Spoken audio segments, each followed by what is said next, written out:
एक बार की बात है, एक छोटे से शहर में गौरव नाम का एक युवक रहता था। वह बहुत ही आलसी था और अपने जरूरी कामों को हमेशा टालता रहता था, जिसके कारण वो अपनी पढ़ाई में अच्छा स्कोर नहीं कर पा रहा था। उसके परिवार वाले उससे हमेशा कहते थे, बेटा, समय का मूल्य समझो। जो समय अभी तुम बर्बाद कर रहे हो वह कभी वापस नहीं आएगा। लेकिन वह हमेशा उनकी बातों को नजरअंदाज कर देता था। वह सोचता, अभी तो बहुत समय है, बाद में कर लूंगा। वह पढ़ाई करने के लिए शहर गया, लेकिन उसकी आदतें नहीं बदली। वह अपना पूरा दिन दोस्तों के साथ मस्ती करता और रील्स स्क्रॉल करता रहता। गौरव के शहर में एक बुजुर्ग आदमी रहता था, जो बहुत ही बुद्धिमान और ईमानदार था। एक दिन गौरव ने तय किया कि वह उस बुजुर्ग आदमी से मिलेगा, ताकि वह कुछ सीख सके। गौरव उस बुजुर्ग आदमी के पास गया। वह बुजुर्ग आदमी पेड़ के नीचे बैठकर मेडिटेशन कर रहा था। गौरव ने उसे नमस्कार किया और कहा, मेरी मदद कीजिए, मैं जिंदगी में विफल हो रहा हूं। हर बार मेरे दोस्त मुझसे आगे निकल जाते हैं, लेकिन मैं हमेशा पीछे रह जाता हूं। मुझे उन सब से अच्छा बनना है। मुझे बताइए कि मैं ये कैसे कर सकता हूं। बुजुर्ग आदमी ने कहा, बेटा, तुम संघर्ष झेल रहे हो क्योंकि तुम अपने कामों को हमेशा टालते रहते हो और समय की कदर नहीं करते। मैं तुम्हें एक कहानी सुनाता हूं, जिससे तुम समय के मूल्य को समझ सकोगे।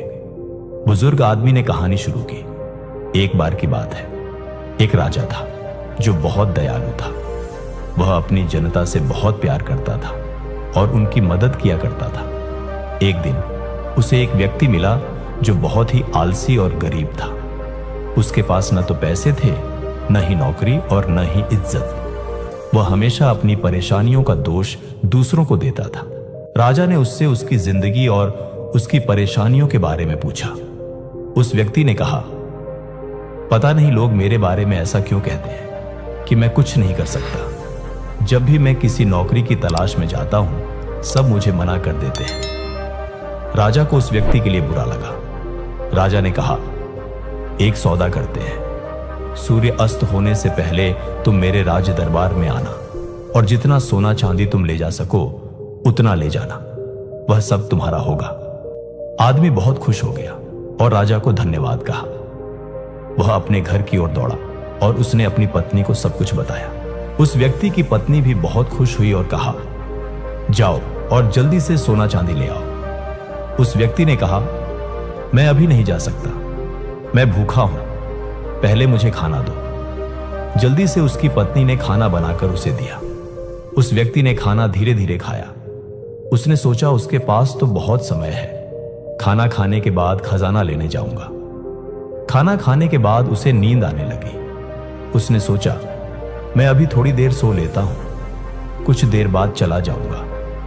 उसने सोचा कि वह थोड़ी देर ही सोएगा, लेकिन वह 2 घंटे के लिए सो गया। जब वह सोकर उठा, उसने देखा कि देर हो गई है। उसने जल्दी से कुछ बैग उठाए और राज दरबार की ओर भागा।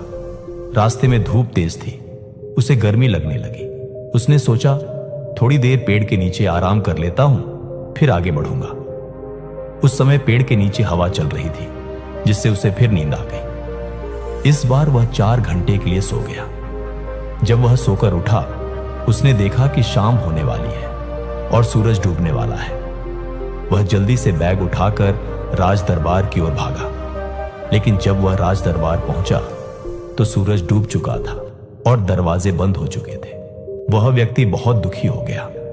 उसने अमीर बनने का एक अच्छा मौका गंवा दिया, क्योंकि उसने समय के मूल्य को नहीं समझा। उस बुजुर्ग आदमी ने कहानी को खत्म किया और गौरव की तरफ देखा। गौरव के पास कोई शब्द नहीं थे। उसे अपनी गलती का एहसास हुआ।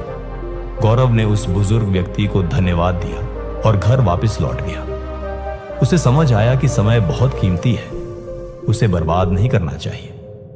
उसी दिन से गौरव ने अपने लक्ष्यों पर काम करना शुरू किया। उसने अपनी काम टालने वाली आदत को छोड़ दिया और वह बहुत प्रोडक्टिव बन गया। कुछ ही दिनों बाद वह अपने सभी दोस्तों से आगे निकल गया और कॉलेज का सबसे होनहार बच्चा बना। इस कहानी से हमें यह सीख मिलती है कि समय सबसे मूल्यवान संपत्ति है। अगर हम इसे बेकार की चीजों में बर्बाद करेंगे तो हमारे पास पछताने के अलावा कुछ नहीं बचेगा। हर अवसर का सही समय पर लाभ उठाना चाहिए, क्योंकि खोया हुआ समय कभी वापस नहीं आता। इसलिए आज से ही अपने समय का सदुपयोग करें और अपने लक्ष्यों पर केंद्रित रहें।